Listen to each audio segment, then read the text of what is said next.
নমস্কার বন্ধুরা, আজ আমি নিয়ে এসেছি দারুণ একটা শিমের রেসিপি, যেটা গরম গরম ভাতের সাথে খেতে দুর্দান্ত লাগে। আর তৈরি করাও কিন্তু খুবই সহজ। অল্প কিছু সাধারণ উপকরণ দিয়ে চটজলদি আপনারা এটা তৈরি করে নিতে পারবেন। আর এটা খেতে এতটাই টেস্টি হয়, যে শিম পছন্দ করে না সেও কিন্তু একদম চেটে পুটে খেয়ে নেবে। তো প্রথমেই আমি এখানে প্রায় 200 গ্রাম মতো শিম নিয়েছি। এবার শিমের এই দুদিকে যে সুতোর মতো অংশটা থাকে সেটা দেখুন ভালোভাবে বাদ দিয়ে দিলাম। আর এই সুতোর মতো অংশগুলো কিন্তু ভালোভাবে অবশ্যই বাদ দিয়ে দেবেন। এবার শিমগুলোকে দেখুন 2 টুকরো করে কেটে নিচ্ছি। তো সমস্ত শিমগুলোই কেটে নিয়েছি। এবার এগুলোকে আমি ভালোভাবে ধুয়ে নেব। এবার এদিকে কড়াইতে দেখুন একদম অল্প একটু জল গরম হতে বসিয়ে দিয়েছি। খুব বেশি জল দেওয়ার প্রয়োজন নেই। তো জলটা যখন গরম হয়ে আসবে তখন এর মধ্যে শিমগুলো দিয়ে দিলাম। সামান্য একটু লবণ দিয়ে দিলাম। লবণটা দিয়ে ভালোভাবে মিশিয়ে নেব।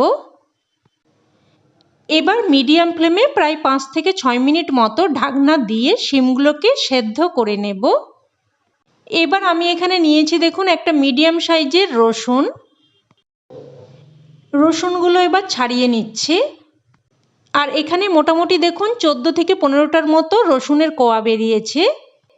আর পরিমাপটা মোটামুটি এইরকম নিলেই চলবে। আর দেখুন এখানে আমি 2টো কাঁচা লঙ্কা নিয়েছি।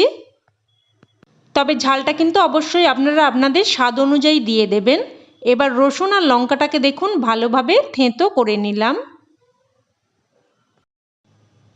তো এবার এটা উঠিয়ে রাখছি। এবার এদিকে প্রায় কিন্তু 5 থেকে 6 মিনিট মতো রান্না করে নিয়েছি। আর দেখুন শিমগুলো প্রায় 80% মতো সেদ্ধ হয়ে গেছে। আর দেখুন জলটা এরকম শুকিয়ে যাবে সেই মতো মাপ করেই কিন্তু আমি জলটা দিয়েছিলাম। তো শিমগুলোকে উঠিয়ে নিয়ে এবার ওই কড়াইয়ের মধ্যে দিয়ে দিলাম প্রায় 2 চামচ মতো সর্ষের তেল। তেল হালকা গরম হয়ে আসলে এবার এর মধ্যে দিয়ে দিচ্ছি 1/2 চামচ মতো কালো জিরে। আর একটা শুকনো লঙ্কাকে 2 টুকরো করে দিয়ে দিলাম। এবার এই ফোড়নটাকে কয়েক সেকেন্ড ভেজে নেব। ফোড়নটা ভেজে নিয়ে এবার এর মধ্যে থেঁতো করে রাখা রসুন আর কাঁচা লঙ্কা দিয়ে দিলাম। এবার এই রসুন আর কাঁচা লঙ্কাটাকেও কিছুক্ষণ নাড়াচাড়া করে ভেজে নেব। দেখুন এইরকম একটু ভেজে নিয়ে তারপর এর মধ্যে আমি দিয়ে দিলাম একটা মিডিয়াম সাইজের কুচানো পেঁয়াজ। এবার পেঁয়াজটাকেও নেড়েচেড়ে লাল করে ভেজে নেব। তো পেঁয়াজ আর রসুন যখন এইরকম ভাজা হয়ে আসবে তখন এর মধ্যে সেদ্ধ করে রাখা শিম দিয়ে দিচ্ছি। স্বাদ অনুযায়ী লবণ আর অল্প একটু হলুদ গুঁড়ো দিয়ে দেব।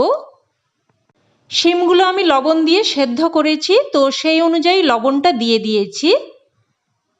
এবার লবণ আর হলুদটা দিয়ে ভালোভাবে মিশিয়ে নিয়ে একটা ঢাকনা দিয়ে প্রায় 3 থেকে 4 মিনিট মতো রান্না করে নেব, যাতে করে শিম ভালোভাবে সেদ্ধ হয়ে মশলার সাথে ভালোভাবে মজে যায়।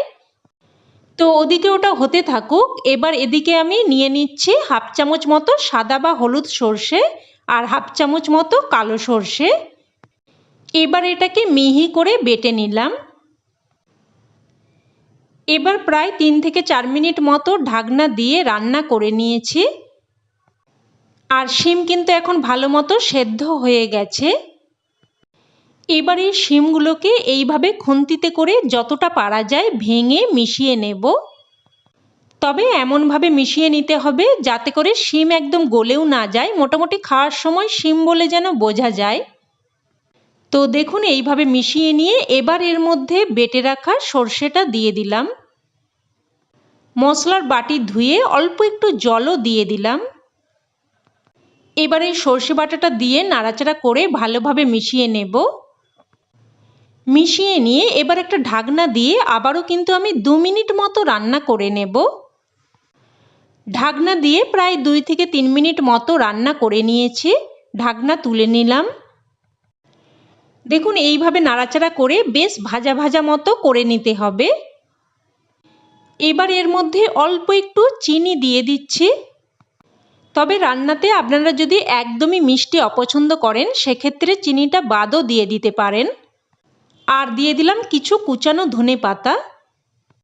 এবার এই কুচানো ধনেপাতা চিনিটা দিয়ে ভালোভাবে মিশিয়ে নেব। এই শীতের সিজনে শিমের এই রেসিপিটি কিন্তু একবার হলেও বানিয়ে দেখবেন। খেতে দারুণ মুখরোচক, দারুণ টেস্টি লাগে। তো দেখুন সব কিছু ভালোভাবে মিশিয়ে নিয়েছি আর রান্না কিন্তু এখন একদম তৈরি। শীতের দুপুরে বা রাত্রে এই রসুন আর শিম পাতে থাকলে আর কিছুই লাগবে না, প্লেট এক নিমেষেই খালি হয়ে যাবে। অবশ্যই এইভাবে একবার ট্রাই করুন, তারপরেই কিন্তু আমাকে কমেন্টে জানাবেন যে খেয়ে আপনাদের কেমন লাগলো। আর রেসিপি ভালো লেগে থাকলে লাইক শেয়ার করার অনুরোধ রইল। আর চ্যানেলের নতুন বন্ধু হয়ে থাকলে চ্যানেলটি সাবস্ক্রাইব করে নেওয়ারও অনুরোধ রইল। তো আজ এই অবধি, আবারও অন্য কোনো রেসিপিতে দেখা হবে। ততক্ষণে ভালো থাকবেন, সুস্থ থাকবেন। ধন্যবাদ।